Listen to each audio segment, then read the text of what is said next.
Okay, Stalkers, I am back at MoMA Film.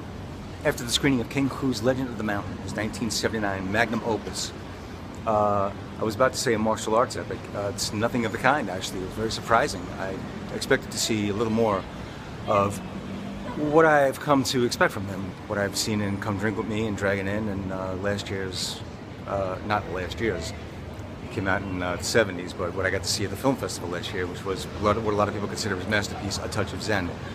Like A Touch of Zen, this is also a very long film, never boring, always moving.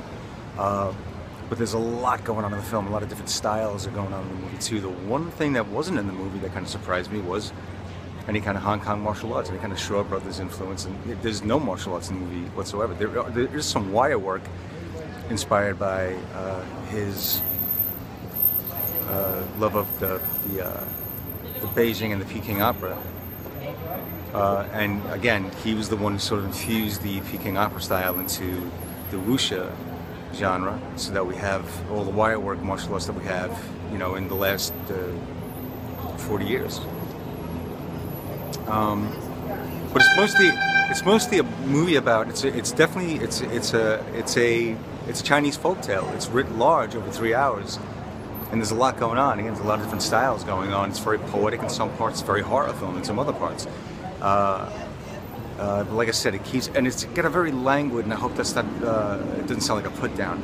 It does have a very languid pace, very leisurely pace to the film, but it's always, it's never boring. It's always drawing you in. It's always laying out more carpet, I guess, to take you along this journey. It's slowly laying the tracks down in front of the train that's already in motion. The train's going very slow. Yeah. Not what I expected at all, like I said. Again, what I kept thinking of during the film, the closest director that I could compare him to was Sergio Leone, in the sense that both of them started. I mean, I think King Hu had more resources at his disposal when he first began.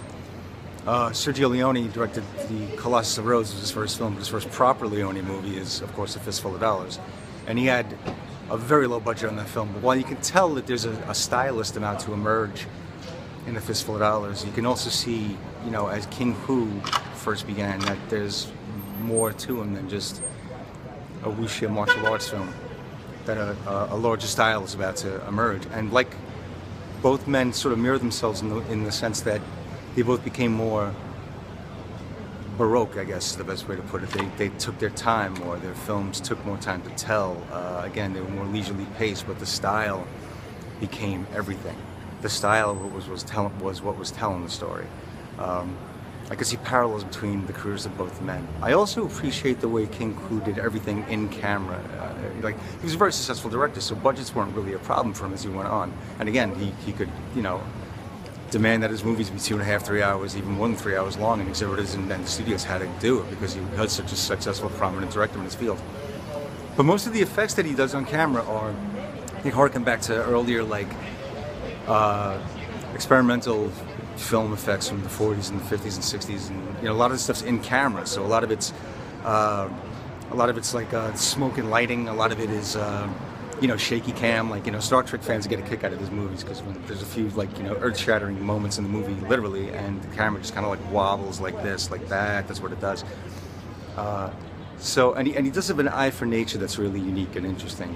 He doesn't gloss up nature, but he doesn't make it look dirty, I guess is the way to put it. He doesn't make it look like an undesirable place. Like, he kind of has a very I don't know. I'd like to know what Terrence Malick thinks of King Hu's visual style, especially when he's filming the natural world. Because it's very, again, especially just based on, again, seeing Touch of Zen last year and seeing this movie now, the spirituality of the story that he's telling is very tied into the natural world, the actual, you know, to nature itself. So it's a very interesting style, and I definitely want to explore more of his work. But if you haven't ever seen a King Hu movie, if I'm not mistaken, I believe Come Drink With Me, which again was the first film that, it was the first film to absorb Peking opera wirework style into Hong Kong cinema.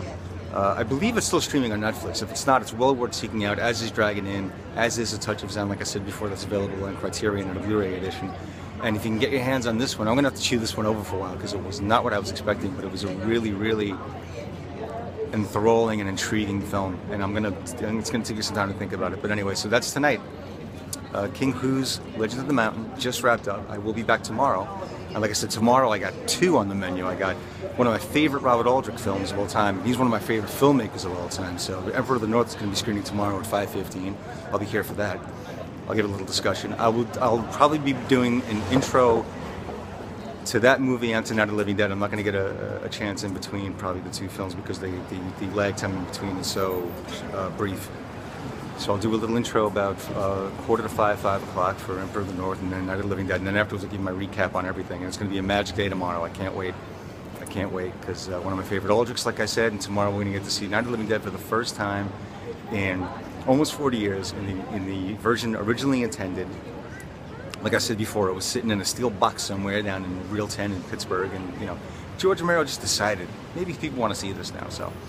He's going to be here tomorrow to choose the movie, and I'm going to be here to check it out. So it's going to be movie lover magic tomorrow night. So anyway, for now, I'm going to sign off. And like I said, follow me now on Nitrates.tv on YouTube.